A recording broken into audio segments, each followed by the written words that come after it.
Uno.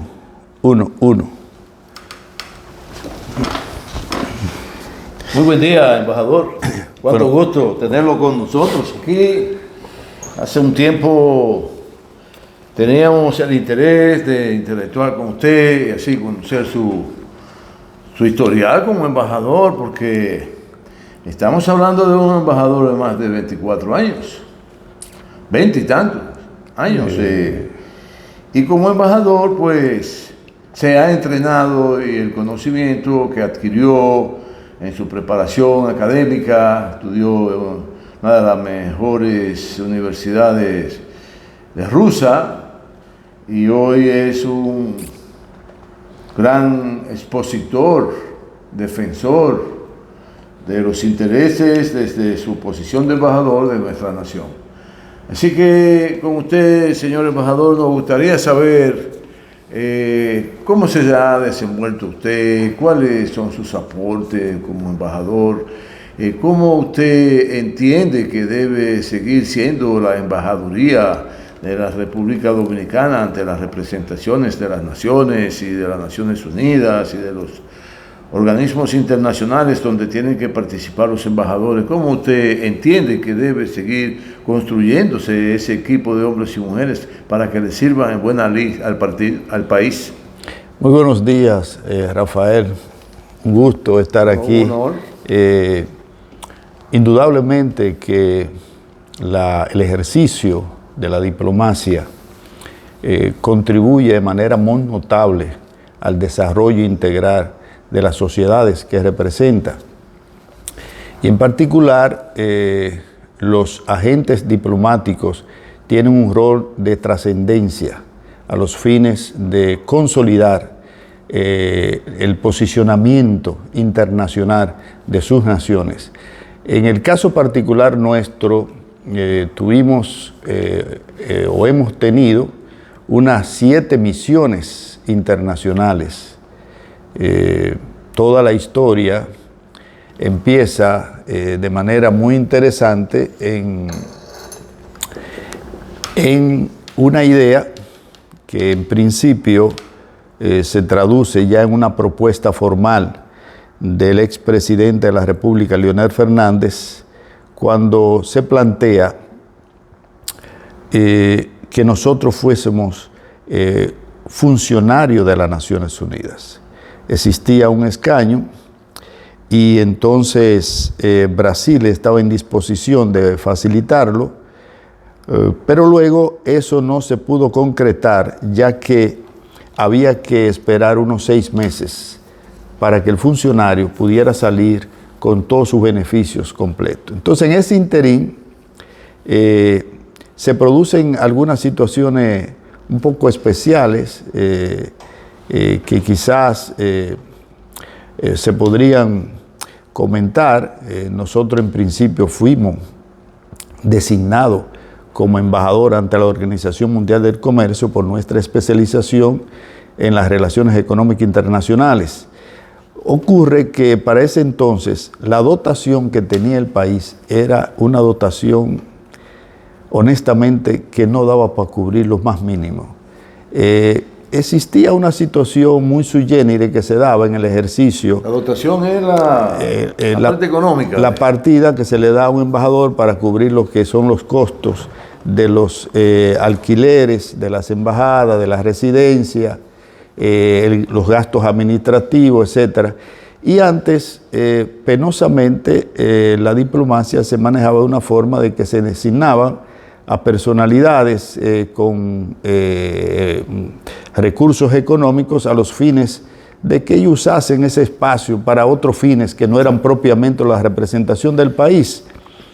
No había una carrera diplomática. No, jamás. La carrera diplomática la instituye precisamente el doctor Leonel Fernández a partir de la escuela diplomática que funda el distinguido y destacado y muy bien recordado canciller Eduardo Latorre, que lleva su nombre.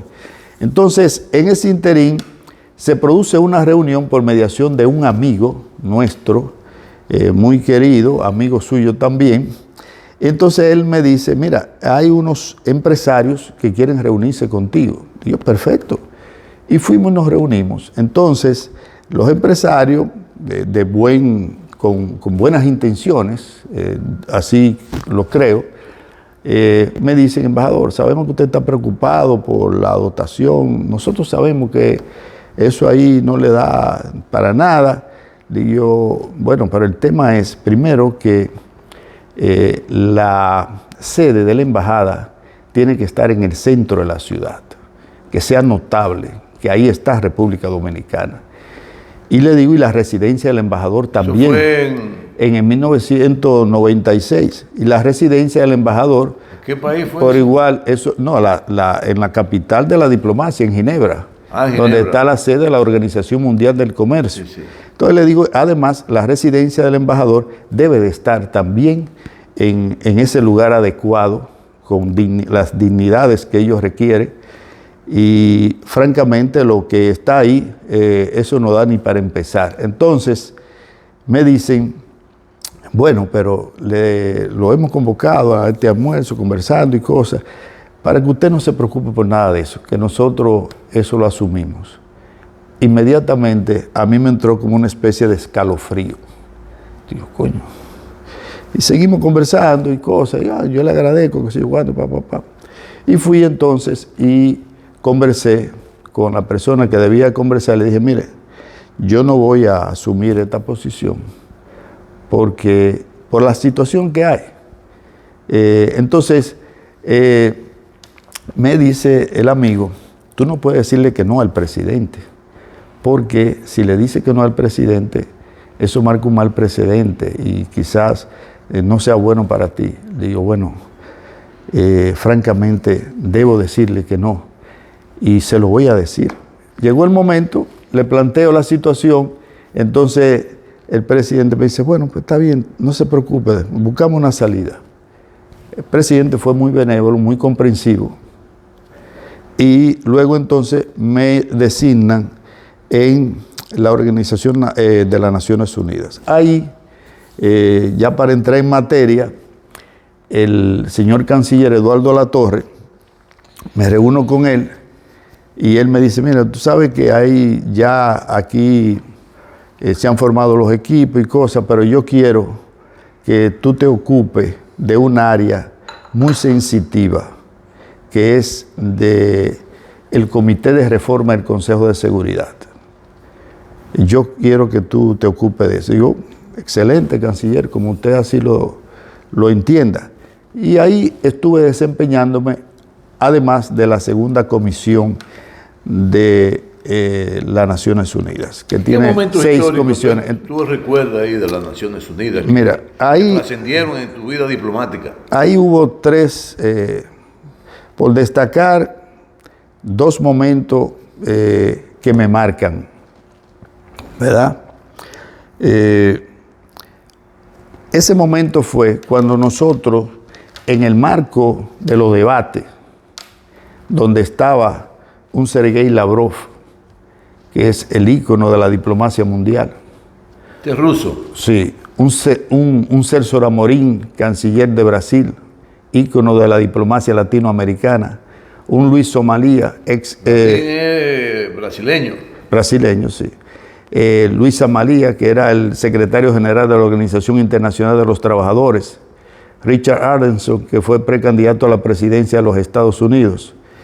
Todas estas figuras emblemáticas, Bruno Rodríguez Parrilla, canciller de Cuba, todas estas figuras emblemáticas de la diplomacia mundial estaban ahí. En ese tiempo no era... No, pero el canciller de Cuba era Roque, pero el que asistía era a los debates. Era, bueno, las Naciones Unidas. Sí. Bien, el caso es que... El canciller era... No, pero claro, pero él estaba en las Naciones Unidas, Rodríguez estaba en las Naciones Unidas. En ese entonces, sí, en ese entonces, sí. Entonces ocurre que en el contexto de ese escenario de debate global, yo soy el más jovencito. Sí. Como me dijo Amorín, tú eres hijo de nosotros. Entonces, yo me pongo a estudiar el problema que viene enfrentando el Consejo de Seguridad. Entonces, veo que la región nuestra, que hoy en día ya está definida como una región de paz, sí, y con altas incursiones en las misiones de paz en el mundo, liderando estas misiones, por ejemplo, Argentina, Brasil, México, etc., ocurre que yo formulo una propuesta, llevo toda una estructura de un discurso. A nosotros se nos daba un tiempo más o menos de 5 o 10 minutos. Formulo mi propuesta y cuando estoy en el interín de la formulación de la propuesta, el canciller Amorín me dice: tómase el tiempo que necesite, porque él vio la sustancia de la propuesta. Termino, hago la propuesta de un escaño permanente al Consejo de Seguridad para la región de América Latina y el Caribe, basado precisamente en que la región es una región de paz y además sustentado en el artículo 23 de la Carta de las Naciones Unidas, que plantea una distribución geográficamente equitativa. ¿Qué ocurrió, Rafael? Que el canciller Amorín, que dirigía los debates, se desprendió de su curul y fue directamente a mi curul a saludar la propuesta y a invitarnos a un almuerzo para seguir debatiendo el tema y darle la forma necesaria para concretarlo. De modo que ese momento fue un momento para mí de gran trascendencia, primero por la acogencia de la propuesta, porque ahí se abrió un debate de más de 2 años, donde hubo países como Alemania que presentaron también su punto de vista, alegando que ya ellos habían pagado las deudas que se le había asignado a raíz de la Segunda Guerra Mundial. De igual modo, y tenían a Francia ahí, país competitivo con ellos, siendo miembro permanente del Consejo. De igual modo, Japón asumió su posición y esto hizo posible que entonces los Estados Unidos reflexionase sobre la propuesta, porque para los Estados Unidos siempre ha sido delicado tocar el tema del Consejo de Seguridad, no solamente por el tema de la hegemonía, del dominio, sino además por garantizar que el mismo sea funcional, que no vaya a exceder de una composición que sea inmanejable. Entonces, finalmente, los Estados Unidos terminó aceptando la posición de que allí existiesen 19 miembros, no más, que con ese número ellos podían trabajar. Entonces, ya eso abrió un abanico de posibilidades enorme y fue un momento, en nuestro caso y en el caso del alto organismo mundial, de mucha trascendencia. Embajador, en la estadía suya en la ONU, ¿qué acontecimiento que haya estremecido al mundo le tocó vivir a usted y que hubo que aplicarse a fondo para buscar soluciones a evitar grandes conflagraciones a nivel de la confrontación de las naciones del mundo? ¿Qué momento histórico usted recuerda en su ejercicio como embajador en la ONU que puso al mundo pata para arriba, como dicen? Sí, mira, al margen de los conflictos que desde los años 1990, como bien lo describiera Kofi Annan, que en ese entonces era el secretario general, que se venían produciendo y que ya habían costado más de 6 millones de vidas humanas, el fenómeno que en ese contexto se produjo fue un fenómeno nuevo. Ahí, en esa época, nació, o por lo menos los organismos internacionales empezaron a prestarle atención al fenómeno del desequilibrio medioambiental.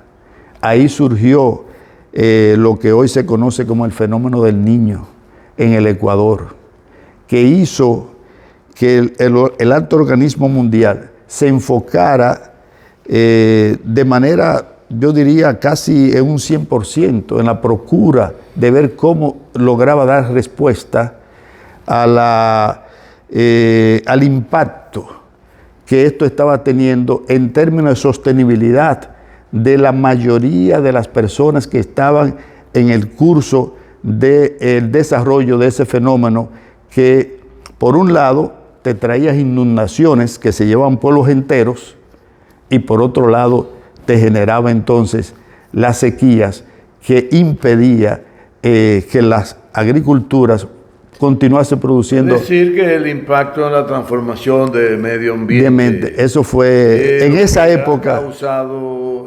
grandes inquietudes en las naciones y han tenido que unirse para enfrentar esos cambios climáticos a que tú haces referencia. Porque es un enemigo común a todos los pueblos, a todos los pueblos. Y nosotros sufrimos eso.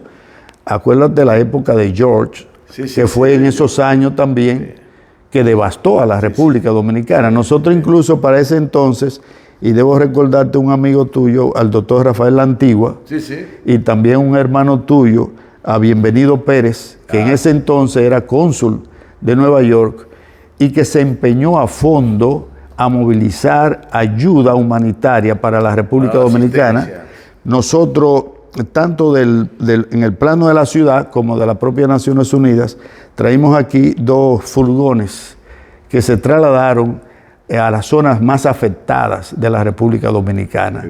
Hay una foto emblemática ahí, porque todo ese operativo fue dirigido por, en ese momento, secretario de la Presidencia y uno de los presidentes históricos de la República Dominicana, el licenciado Danilo Medina Sánchez. Sí. Entonces, en tu ejercicio como embajador. De ahí yo entonces fui trasladado, o sea, cuando me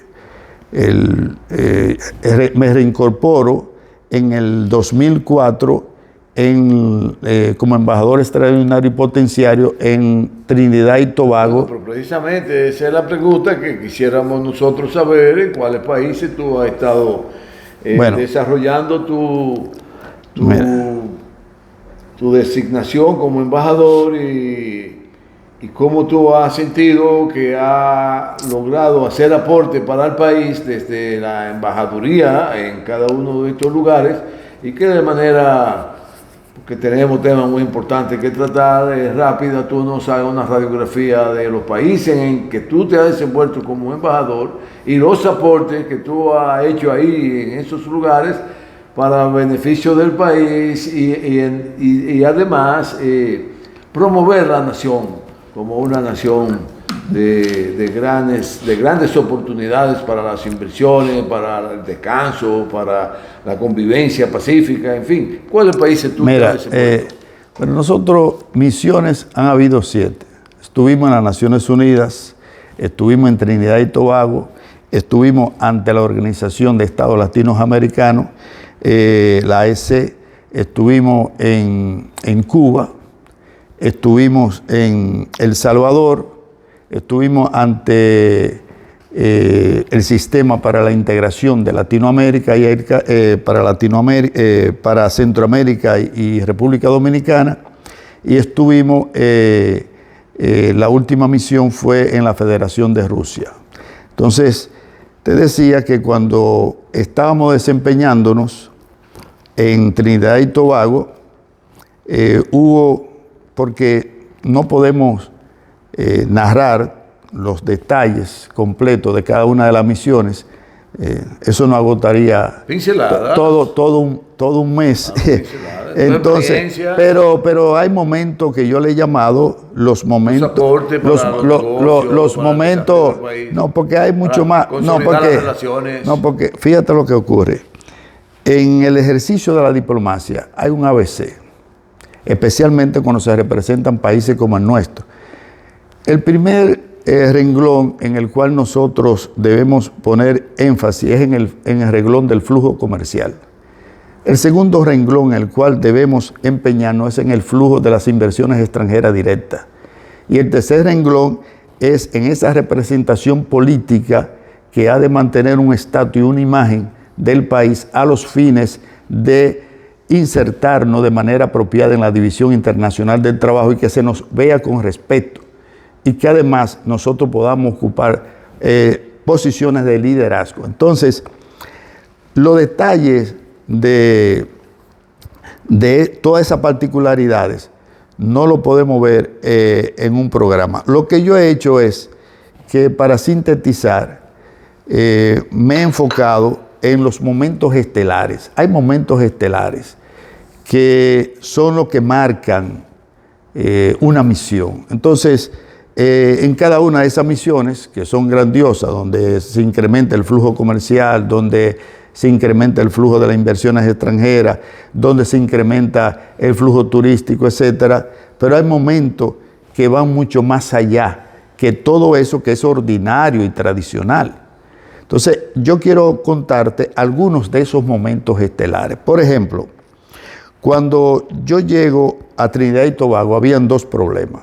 El primer problema es la garantía del suministro estable de gas a la República Dominicana, para que no se formase lo que se formó en el gobierno anterior, la larga fila para comprar un cilindro de gas, y que la gente salía miserablemente con un cilindrito de gas, esperar horas y horas y horas. Entonces el gobierno se empeñó mucho en tener esas garantías. ¿Qué hicimos nosotros? Nosotros procuramos, a través de un amigo común, hacernos amigos de Patrick Manning, que era el primer ministro de Trinidad y Tobago. Y llegamos a ser tan amigos que yo llegué varias veces a almorzar a su casa. Y en la casa nuestra, estuvo también de visita. De igual modo, esa relación estrecha hizo posible que nosotros le manifestásemos a él la preocupación de nuestro gobierno de tener garantías plenas de que el gas estuviese pagado a tiempo o no, con crédito o no, República Dominicana tuviese su partida de gas asegurada. Y eso satisfactoriamente se logró. Hubo en una ocasión una misión especial que encabezó Danilo Medina a los fines de impulsar esas gestiones, y todo fluyó como debía de fluir. Bien. Y evitó que la República pues cayese en una situación de crisis, en un desabasto como tenía anteriormente. Sí, sí. Ahora bien, eso fue un falta de ejercicio de gestiones, sí, de gestión, de buena gestión. Entonces, eso fue un momento interesante. Ahora, ¿dónde está el momento cumbre que yo entiendo humildemente? Está en la Asociación de Estados del Gran Caribe, que es una organización de carácter de cooperación subregional, y que en ese momento estaba presidida por uno de los dominicanos más ilustres que tenemos, que por bendición de Dios está en servicio, que el doctor Sillier. Era en ese momento el secretario general de la organización. De modo que Sillier también tenía muy buenas relaciones con el gobierno, y nosotros hicimos equipo con otros embajadores, y ello provocó que, no voy a darte muchos detalles porque se nos agotaría todo. Entonces resulta que se produce en ese contexto, en el 2007, la cumbre de la Asociación de Estados del Caribe, del Gran Caribe, en Panamá. Antes de llegar a la cumbre, yo me reúno con Sillier y le digo: Sillier, en el estudio que he hecho de la organización, encuentro que nuestra organización no tiene mandatos jurídicos para operar. Y eso es una retranca, tú sabes, para la cooperación, para el desarrollo de la organización. Ese es uno de los problemas seriosísimos que tenemos, porque hay una apatía en los países que firman los acuerdos y luego se olvidan. Es una práctica en América Latina y el Caribe. Es una falta de comprensión de la trascendencia y de la importancia que tiene usted ratificar un tratado cuando lo firma, porque si no está ratificado no tiene fuerza de ley. Entonces, yo le digo: bueno, yo tengo una propuesta. ¿Qué tú piensas? Yo pienso que tenemos que crear una comisión especializada de seguimiento y de ratificación de esos tratados. Coño, pues preséntala en la cumbre. Y yo: sí, vamos, cuando lleguemos allá, yo hablaré con el canciller. Llamo al canciller, le digo, antes de la reunión allá en Panamá, quiero una parte de 5 minutos. Dice, no te preocupes, lo hacemos.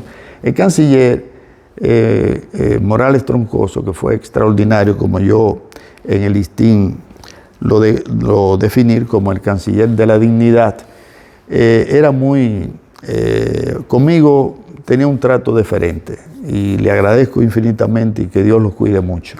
El tema es que llegamos a Panamá, nos reunimos con el canciller, le explico la situación, el canciller me dice, coño, pero ¿qué podemos hacer? Le digo, le explico la propuesta que tengo y entonces él me dice, bueno, pues, le digo, llámese al canciller de Panamá como anfitrión para que él conozca del caso, porque él es el que va a dirigir los debates. Entonces es bueno que él sepa la situación en que estamos y ver cómo introducimos en la agenda, en la agenda esta propuesta de Dominicana. ¿Se hizo algún logro ahí? Y entonces, no, pero espérese. Entonces se llama al canciller, se cuadra el asunto y entonces el canciller de Panamá dice, República Dominicana que presenta la propuesta. Porque la idea, yo llevo la propuesta y se la quiero entregar, que el canciller nuestro se la entrega a Panamá. Okay. Como Panamá. Entonces, ¿qué ocurrió?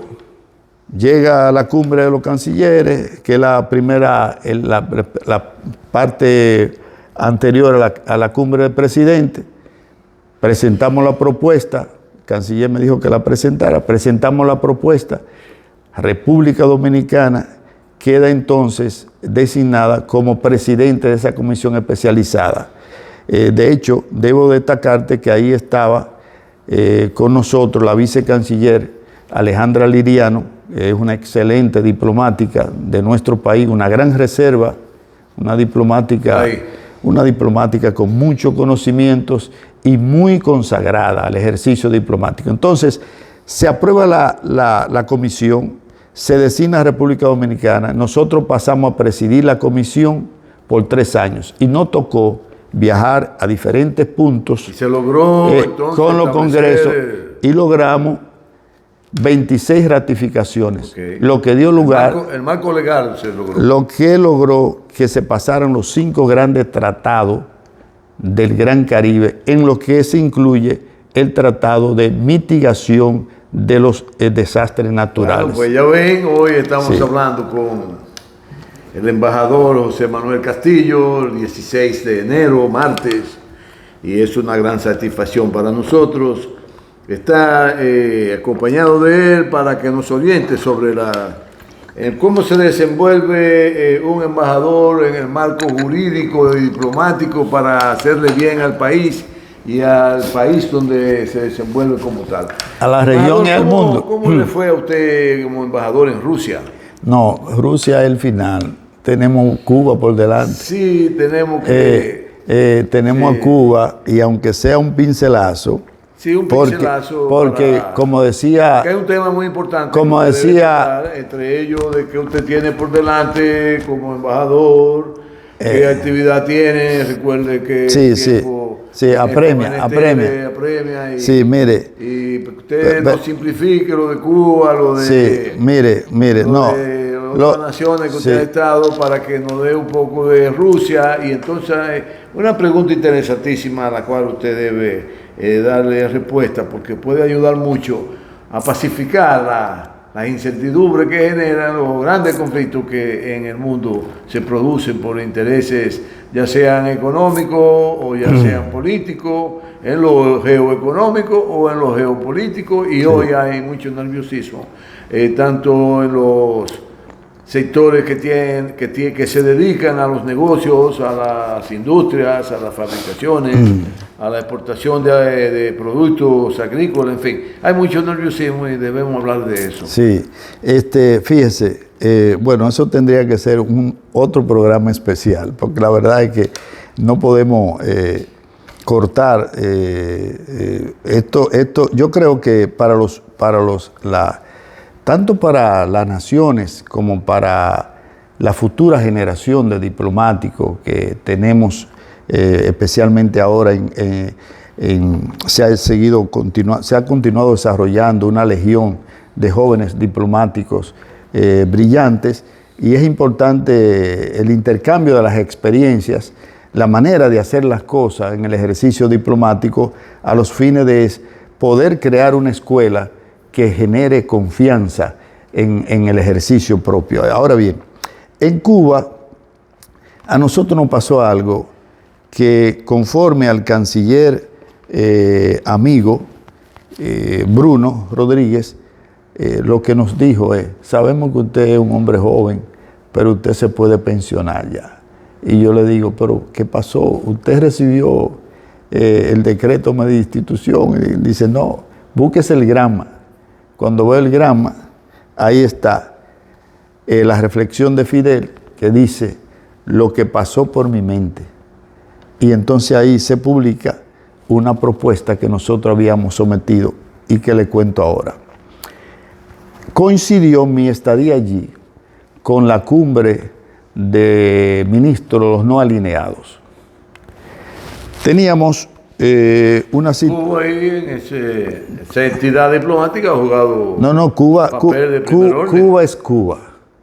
Una de las mejores escuelas diplomáticas del mundo. Cuba es Cuba, en diplomacia. Cuba tiene una micronaciones unidas en su país, un esfuerzo grandísimo de un país con limitaciones, y sin embargo la importancia que le ha dado el bloqueo de más de 60 años. Bueno, eso es una crueldad inaceptable, y mucho menos en estos tiempos. Ahora bien, ¿qué ha ocurrido? Pero en estos tiempos que se ha calentado la cosa. Bueno, pero le digo que es una crueldad que no tiene razón de ser. Se ha vuelto incivilizada. Siempre ha sido incivilizada, desde la guerra del opio en China en 1839-1842. Pero fíjese una cuestión. En México se estaba dando una situación especial. Había una situación sanitaria que nadie conocía. Pero Fidel sabía por qué nadie la conocía. Yo no lo sabía, nadie lo sabía en la cumbre. Estamos ahí. Y yo temprano en la mañana me pongo a leer, y de repente me asalta una información de la BBC que habla que en México hay un correteo, que nadie sabe lo que está pasando allí, un rum, que hay un virus que está en el medio, que la gente no sabe qué hacer. Hay un rum. Eso fue en la década de... estamos hablando del 2014, abril 2009. Eso no tiene nada que ver con la pandemia del 2019. No. Abril 2009, que precisamente coincide con otra pandemia, la H1N1, en una década de la gripe aviar. Entonces, ¿qué ocurre? Yo llamo a mi amigo, el embajador de México, y le digo: mira, yo escuché esto de la BBC de Londres, tú podrías confirmar, porque tenemos la cumbre aquí, y yo he pensado que frente a ello debemos hacer algo, porque aquí hay una cumbre, podemos movilizar recursos para México. Yo he redactado una resolución de solidaridad con México, le digo. La he redactado pensando en que esta cumbre puede ayudar a México a enfrentar ese problema que parece ser que lo tiene fuera de control, le digo. Llama, oriéntate para yo saber cómo procedo. Entonces llama a México, a su familia que estaba allá, y me llama de inmediato a mí, me dice: embajador, la situación es difícil, compleja. Le digo: pues mira, te pido que me acompañe al hemiciclo a la cumbre, para yo presentar esta propuesta, y que tú estés ahí acompañándonos. Me muevo. En eso, cuando llego, nosotros tenemos una delegación que está presidida por el amigo ministro de Integración Regional del país, Miguel Mejía, y José Manuel Trullor, de la Cancillería. Yo le presento la idea de la propuesta que tenía interés de presentar en la cumbre, y ellos me dicen, me dice el hermano Miguel Mejía: embajador, dele para adelante a eso. Excelente, tengo luz verde, nos vamos. Por razones de delicadeza, me reúno con Pedro, el embajador cubano, y le digo: Pedro, mira, en México tenemos esta situación, y le explico. Me dice Pedro, embajador, pero hay una situación, usted sabe que nunca se ha votado una resolución a favor de ningún país en particular en la historia del movimiento no alineados. Y además, México no es miembro de los no alineados. Le digo, Pedro, México es un país hermano y no se trata de que sea miembro o no. Tienen una situación ahí sanitaria que puede impactar en toda la región y el mundo. Yo me he imaginado los momentos cuando esa película, cuando tú llegas en un avión que estornuda, que va al hotel, que contamina y sigue contaminando, etc. Dice, es verdad.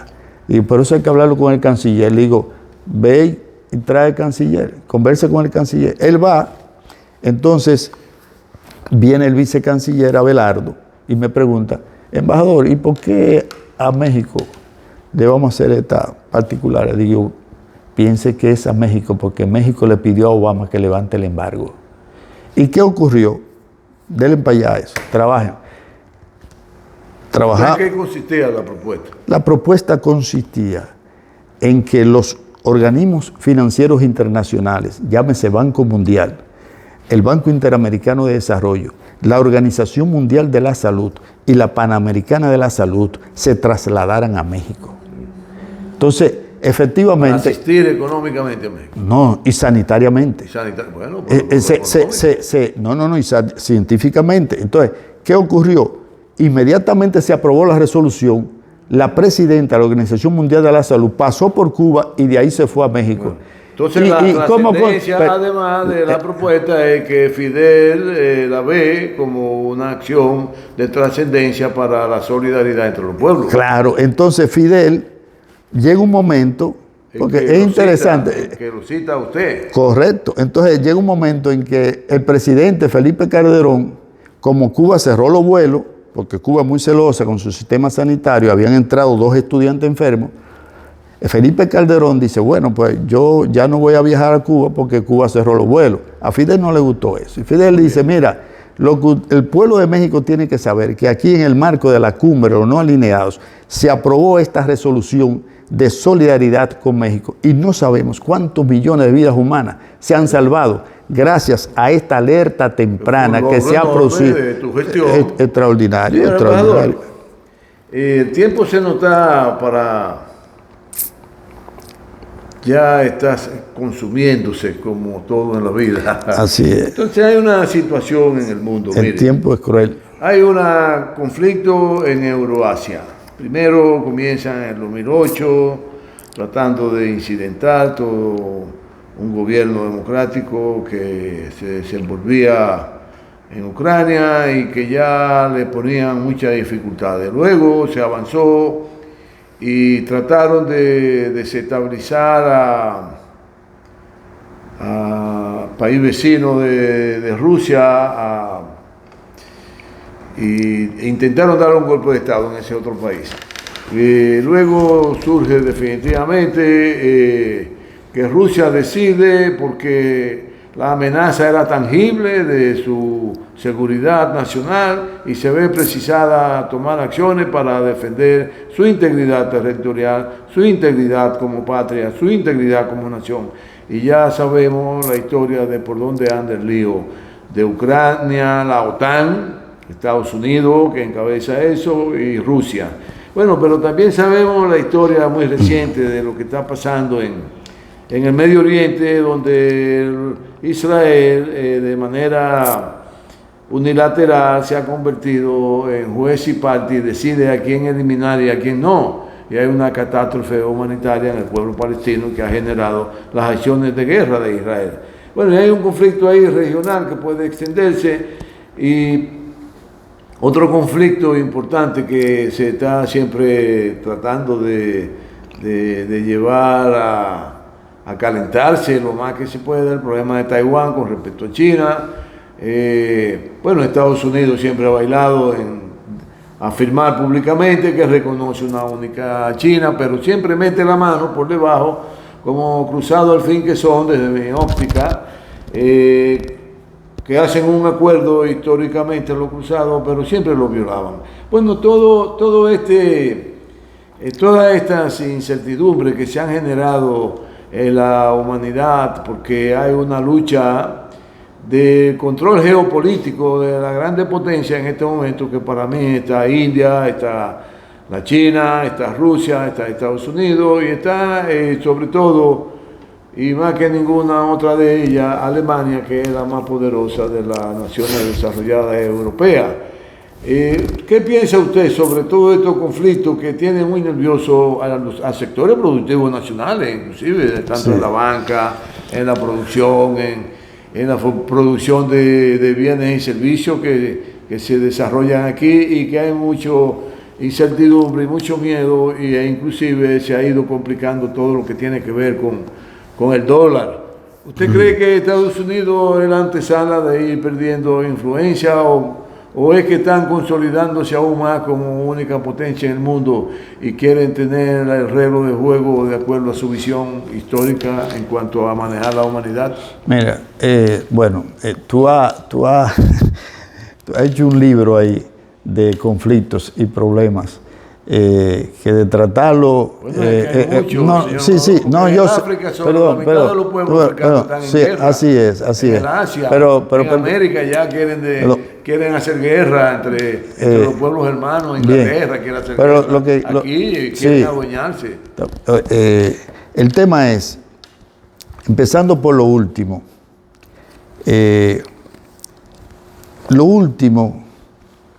es quizás lo primero, es el tema de la guerra comercial China-Estados Unidos. Es donde los estrategas más sabios del Pentágono han procurado que los Estados Unidos se enfoque, pero no ha habido manera de que eso se logre. La crisis que se produce en Rusia se produce como consecuencia de un sueño, de un viejo sueño que está planteado por el gran maestro, uno de los geoestrategas y geopolitólogos más notables del mundo y de los Estados Unidos, el padre de la geopolítica, que es el señor Mackinder, donde plantea que quien controlase la media isla, llamándole a media isla a toda esa Europa del Este, puede controlar lo que le llaman el hairline, el corazón del mundo, y con ello controlar totalmente el mundo. ¿Y por qué? Bueno, porque ahí están todos los recursos habidos y por haber más notables para la sostenibilidad global. Entonces, ha habido incluso pensadores que han ido hasta el extremo de figurarse una Rusia dividida en 4 grandes estados, lo que facilitaría una especie de Yugoslavia, que fue también fraccionada en 6 naciones. Es una tesis de esos recursos. Lógico, sí, lógico. Es una tesis. A Rusia. Es una tesis que la han sostenido incluso estrategas militares como MacGregor, que estuvo en la misión de Yugoslavia. O sea, hay realmente un punto muy... Estados Unidos bombardeó inclusive la embajada china. Perdón. Hay un punto muy... más de 30 chinos. Perdón. Hay un punto muy neurálgico ahí. Ahora bien, ¿dónde se produce el quiebre de la crisis actual? Usted es un embajador, de verdad. No. Usted como que... No, pero el problema es que no estamos hablando para nosotros. Punto neurálgico. Pero no estamos hablando para... Es que no estamos hablando para nosotros. Señor embajador, tenemos una audiencia. Nosotros no estamos hablando para nosotros, no tú y yo tomando un café. Una parte importante. Claro, del mundo. Del mundo. Esto corre al mundo. Entonces, hacen el favor de oírme mis reflexiones. No, muy buena. Y además, ayer en mis reflexiones yo abordaba el problema. Además, te felicito por la sistematización, que es muy importante, la disciplina. Eso lo aprendiste de don Juan. Fíjate un asunto. El quiebre viene precisamente cuando se da ese golpe de Estado a Víktor Yanukovych, que la gente... Ucrania. Sí, en Ucrania, que la gente desconoce. por qué se levanta la región de Donbass. Eso es luego de Pero permítame, de 2008, para que la gente sepa que el plan venía de lejos. Pero está bien. Se parece al de aquí. Sí, pero oiga bien. La gente desconoce que la región de Donbass, de Donetsk y Lugansk, se levantan porque que Víctor Yanukovych es originario de esa región. El nazi crece y se desarrolla políticamente en esa región. Entonces, una vez se da el... Históricamente era rusa. No, claro. Toda esa región, hubo una época en 1876, cuando Ekaterina la Grande, esa zona todo era una zona rusa. Posterior a ello, eso tiene una larga historia. El primer ministro en ese entonces, de una manera, yo diría, espontánea, porque él era como ruso-ucraniano, cede administrativamente esta parte de Crimea a Ucrania. Pero ya eso es otra historia. El tema es... parte de la Unión Soviética. Correcto. El tema es que aquí se genera una guerra que tiene un altísimo costo humano de unas 15.000 vidas humanas. Incluso encontraron fosas comunes, pero Occidente nunca habló de eso. Y si bien tenemos que defender una verdad, también tenemos que defender la otra, porque somos humanos y como humanos tenemos que vernos. Además de que lo delicado de este tema es porque envuelve a dos pueblos que son dos pueblos hermanos, Rusia y Ucrania. O sea, son un mismo embrión. ¿Qué ocurre cuando tú analizas el tema del conflicto ruso-ucraniano? Tiene obligatoriamente que irte a la etnografía de ambos países. Ocurre que en Ucrania residen no menos de 8 millones de rusos. De igual modo, Rusia representa el mayor destino del flujo migratorio de Ucrania hacia el mundo, un 66%. Los Estados Unidos apenas tienen un 6% de ucranianos. Sin embargo, en Rusia hay un 66%. Es decir, técnicamente 3 millones de todo el universo que ha emigrado, 3 millones están en Rusia antes de la guerra, porque la estampida que ha habido ha sido aún mayor. Estamos hablando de casi 10 millones, diseminada especialmente en Polonia y en otros países. Ahora, ¿qué ocurre? Eso precisamente es lo que hace que la estrategia de Rusia hacia Ucrania sea moderada. ¿Por qué? Porque si yo ametrallo indiscriminadamente, ya la guerra técnicamente se ha convertido en una guerra de desgaste. Pero si en principio ametrallo indiscriminadamente, voy a afectar a mis propios nacionales. Muy bien. Entonces, el tema más delicado de todo esto es que hubo un momento de inflexión cuando se firma un acuerdo de paz en Estambul. Sí. Turquía cede su espacio, ¿verdad?, de manera muy solidaria y muy consecuente en el ejercicio de la diplomacia por la pacificación global. Se firma el acuerdo, pero fue boicoteado. Allí llegó de visita el ex primer ministro de Inglaterra, Boris Johnson, y eso se deshizo. No se cumplió. De igual manera, es importante saber que los acuerdos se firman para cumplirlos. Si usted no está de acuerdo con un acuerdo, no lo firme, sencillamente.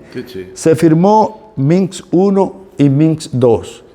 Ambos acuerdos... Con respecto al conflicto ucraniano. Sí, bien. Sí. Pero ¿qué pasa, embajador? Que los conflictos se han... diseminado.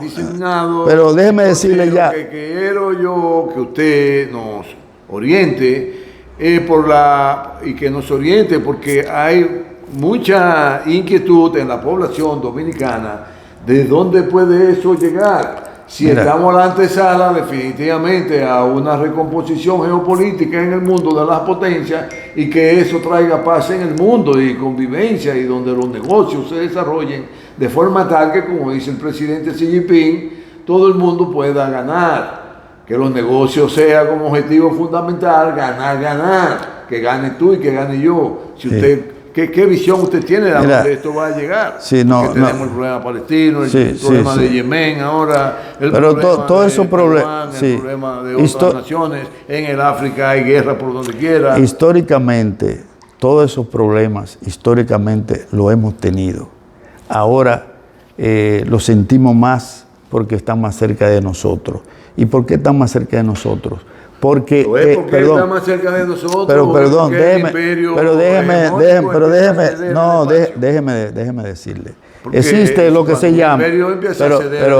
Permítame. Aún en el punto más lejano. Permítame. Existe lo que se conoce en la teoría internacional, la interdependencia de los pueblos, el principio de interdependencia de los pueblos, ¿verdad? Ese principio hace y ordena de los pueblos. Las hegemónicas. No, hay un principio y que se ha profundizado con la nueva división internacional del trabajo, que trae consigo los encadenamientos productivos. Ya ese celular suyo que está ahí no se produce en un solo país, se produce en una cadena de países. Y esto complejiza el proceso productivo global y hace que usted tenga que preocuparse de lo que está pasando en el Mar Rojo hoy en día. ¿Por qué? Bueno, porque por ahí transita el 8% del crudo, del flujo de exportación de productos, incluyendo productos sensibles como los hidrocarburos. Entonces, el Mar Rojo le da pase al canal de Suez. Si tengo truncado el Mar Rojo, entonces tengo serias dificultades y esto entonces va a encarecer la cadena de suministro y consecuentemente los bolsillos de los empresarios, de las empresas, se van a resentir. Y por eso es que realmente hoy en día nosotros le prestamos más atenciones a esos conflictos globales que antes ocurrían, pero que no nos impactaban tanto porque vivíamos aisladamente. Ahora bien, en lo que respecta a la reconfiguración global que fue planteada en el marco de la última cumbre de los BRICS, de los 5 grandes de los BRICS, porque ya los BRICS tienen un proceso de expansión, recibieron unas 40 solicitudes de países, de países, tienen, actualmente los 5 tenían un 24%, actualmente tienen un 40%. El grupo de los 7 tiene un 31% del dominio de la producción de riqueza mundial. Ahora bien, ellos se plantearon una reconfiguración de los organismos financieros internacionales, llámese del Banco Mundial, llámese del Fondo Monetario Internacional. ¿Con cuál objetivo? Con el objetivo, de acuerdo a la filosofía que ellos han planteado, es de que estos organismos sirvan de manera más efectiva a apoyar el desarrollo de los países emergentes y de los países en vías de desarrollo. Ocurre algo muy particular y tengo que señalártelo porque hay que celebrar la posición que asumió en una de sus últimas comparecencias el expresidente Danilo Medina ante la Organización de las Naciones Unidas cuando presentó la necesidad de que el Banco Mundial revisase la metodología que usa para la cooperación oficial para el desarrollo. Ocurre que antes nosotros teníamos una cooperación oficial de desarrollo que no estaba vinculada al problema del desempeño de la economía propiamente, sino en función de los índices de desarrollo humano que tiene cada país. Entonces, el Banco Mundial se ha inventado que hay países de ingresos medios, como República Dominicana, que ya no necesitan esa ayuda oficial. Y nos desvincularon no solamente a nosotros, sino a la mayoría de los países de Latinoamérica. Entonces, hay un gran reclamo. Entonces, una democratización en términos administrativos de estos organismos financieros internacionales podría contribuir a traer oxígeno en materia de capitales a esos países nuestros. Okay. Entonces, pero quiero decirte que hay un proceso entre China y los Estados Unidos, porque el foco es China, porque China representa esa potencia emergente que te preocupa y que le preocupa mucho, porque efectivamente hay una teoría clásica que casi ha sido, yo diría, exacta, en términos de que cuando emerge una potencia y procura ocupar el espacio de la que ya está situada, se produce lo que se conoce como la trampa de Tucídides, la guerra inevitable. En esta situación especial, es probable que esa guerra inevitable se pueda evitar, y creo que se va a evitar. Y uno de los ejes que para mí tengo confianza que podría contribuir notablemente a evitarla es Rusia, porque Rusia tiene una diplomacia muy racional, una diplomacia muy pensante. Saben el poder que tiene en su mano. Es, sin duda alguna, el centro de la potencia nuclear por excelencia. Tienen dominio, tienen las ojivas que tiene Rusia, no la tiene ningún país. Bien. Estados Unidos está ubicada en esta materia en segundo lugar. Ahora bien, los chinos, tú sabes que se han planteado ya de cara al 2049 definirse como la plena superación del llamado siglo de las humillaciones, que ellos pasaron a raíz de la guerra del opio y posterior a ello de las demandas que hicieron las potencias que los invadieron en el 1849. Este concepto fue definido en el 15 y ellos han venido trabajando para hacer que China retome los lugares que antes, en la época de la dinastía, tenía, porque es que China siempre se vio como el centro del mundo. Ahora bien, ¿qué mundo tenemos? Tenemos un mundo multipolar. Aquí tenemos presencia de naciones que están ahí y que con ellas tú puedes contar. Y en ello incluyo la primera economía del mundo, que sigue siendo los Estados Unidos. Porque es que los Estados Unidos te sigue generando un Producto Interno Bruto global de 28 trillones de dólares. ¿Entiendes? Entonces, las potencias tendrán que aprender a convivir bajo el principio de la coexistencia pacífica, que es uno de los principios fundamentales del derecho internacional. Y para terminar, ¿quiere decir entonces que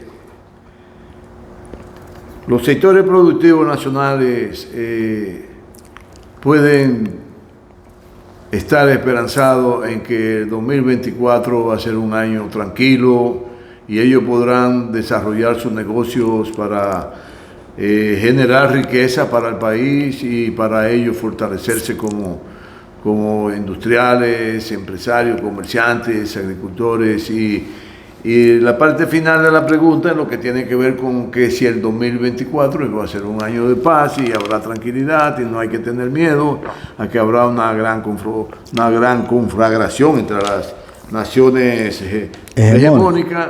Es que, ¿qué por delante tiene usted como embajador desde la Cancillería para hacer aporte al fortalecimiento del cuerpo diplomático dominicano? Tiene 8 minutos para completar su pregunta. No, mira, en términos de conflagración global, yo honestamente no visualizo que eso sea posible.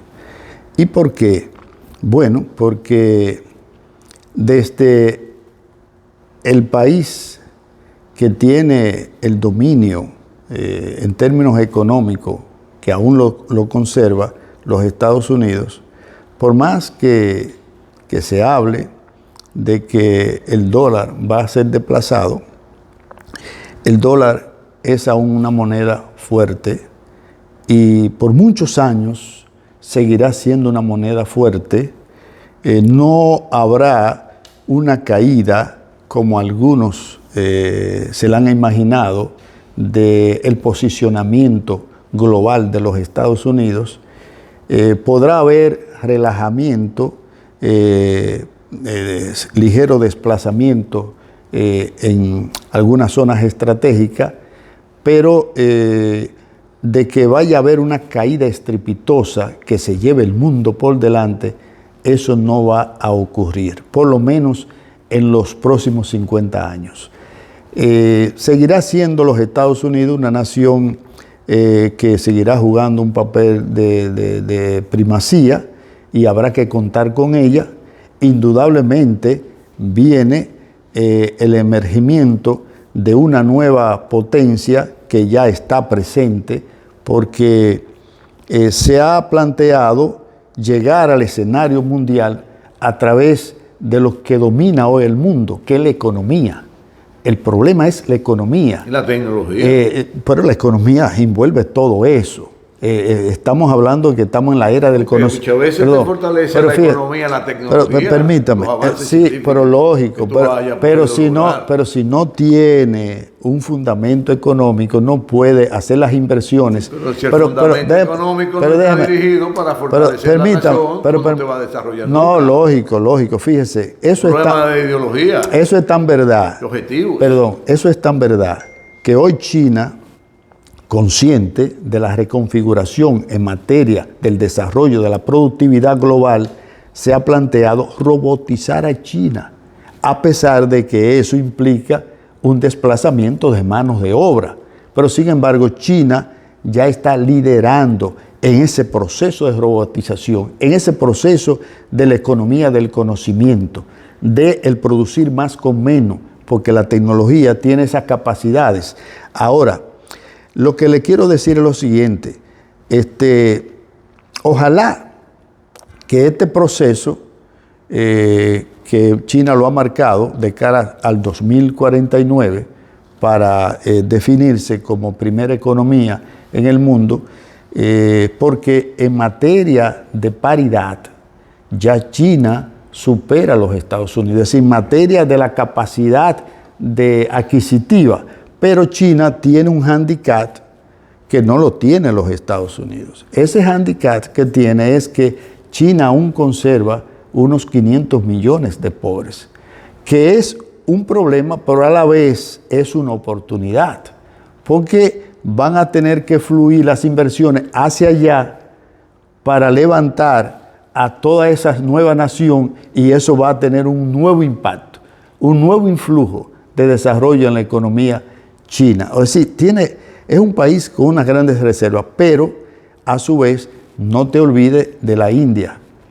La India es un país que viene creciendo de manera ponderable y exponencialmente, aunque creo que están desviando la atención en donde deben de ponerla, que es en la superación de los niveles de pobrezas muy marcados que tienen sus naciones. Y la diferencia social. Sí, una asimetría, sí, son sociedades de catas, y eso es... Entonces podríamos decirle a los sectores dominicanos que te han involucrado en lo geopolítico y en la interacción con las demás naciones de que pueden estar tranquilos, que no va a haber una guerra desastrosa y que estén tranquilos, que va a haber paz. Entonces la última pregunta es su participación en la Cancillería. ¿Qué por delante tiene usted que puede ser que haga aporte para consolidar la visión histórica de lo que debe ser un buen diplomático?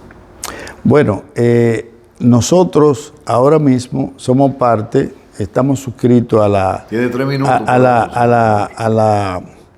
A la Dirección de Relaciones con Europa, que precisamente tiene una directora,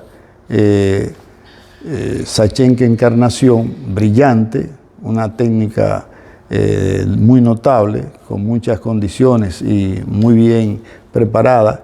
Ahí hay un equipo de jóvenes profesionales excelente, brillante, que para mí ha sido una grata experiencia poder interactuar con ellos, conocerlos, ver lo que hacen y en función de eso, humildemente, hacer nuestros pequeños aportes y ver también cómo ellos van creciendo en términos de los servicios que prestan en la Cancillería para consolidar la posición país en el mundo.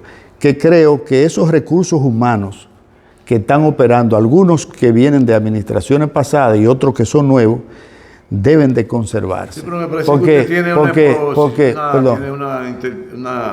bueno, nosotros... Tiene una próxima conferencia sobre su participación. Sí, nosotros... Experiencia y aporte. Nosotros, sí, con cierta... respondiendo a ciertas solicitudes de la Dirección de Carrera, que es una institución, una dirección que trabaja de manera con mucho ahínco en lo que tiene que ver en el desarrollo y la profesionalización de los servidores en el ámbito diplomático, igual que el INESDI, el Instituto de Formación Diplomática de la Cancillería, que vienen desempeñando un importante rol. Ahora nosotros dimos una conferencia sobre la integración regional de América Latina y el Caribe, que ojalá que algún día podamos conversar de ese gran tema de la región de América Latina y el Caribe, porque entiendo que la integración es la única posibilidad para nosotros superar el subdesarrollo y la brutal desigualdad en la región. Bueno, ahora la integración de América, del sur, del norte y el Caribe. Pudo haber sido de América si no hubiese sido por la miopía, yo diría, de los colonizadores, política y diplomática de los negociadores del ALCA, tanto de la parte nuestra como de los Estados Unidos, que no llegaron a comprender que había que ceder un poquito de oxígeno, darle a las economías del sur, de Brasil, de Argentina, que dependen en gran medida de la exportación de productos, materias primas, productos primarios, pero que como son tan altamente productivos, tienen unos grandes beneficios que se le hace difícil y que no pueden ceder, pura y simple. Entonces los Estados Unidos, en el tema de los subsidios, no supo, yo diría, negociar para garantizar una integración continental que iba a hacer posible que tuviésemos en ese momento el mercado más importante del mundo. Porque aún los Estados Unidos, siendo 334 millones de habitantes, constituye el mercado más importante del mundo. Eso es lo que le ha observado el más grande presidente hoy día de toda la humanidad desde mi punto de vista, que es Andrés Manuel López Obrador, el presidente de México. Que para que América vuelva a jugar un papel de primer orden en el mundo, tiene que entender que todos los pueblos americanos deben unirse para alcanzar esos objetivos. Correcto. Bueno, embajador, pero yo pienso que ha sido muy productiva su participación, así que den un mensaje final a los que nos están viendo. A su querida audiencia. Bueno, el mensaje final es mantenernos firmes, procurando siempre vivir en paz, empezando por la paz interna en nuestra familia y procurando en la medida de lo posible de desprendernos un poco de nosotros y darle un poco a la sociedad que nos vio nacer y crecer. Un tanto divorciarnos de aquella ley fundamental del capitalismo que es el individualismo. Nosotros, a pesar de fomentar, proponer y el desarrollo, el incremento de las inversiones, de los capitales, etcétera, tenemos que procurar ser cada vez más humanos. Bueno, pues muchas gracias, señor embajador, y con usted el tiempo no existe. Pasa rápido. Gracias. Y yo sostengo que con el desarrollo humano vamos a alcanzar, no muy lejano, quizás en 1500 años más, que desaparezca el tiempo, como parte de la fórmula de del desarrollo humano. Habrá que pedírselo a Jesucristo. No, porque es que esa es otra sesión. Él te da todos los instrumentos para que tú logres avance. Claro, lógico. Te lo da el Supremo. Lógico. Pues muchísimas gracias. Nos veremos muy pronto. Que la pasen muy bien.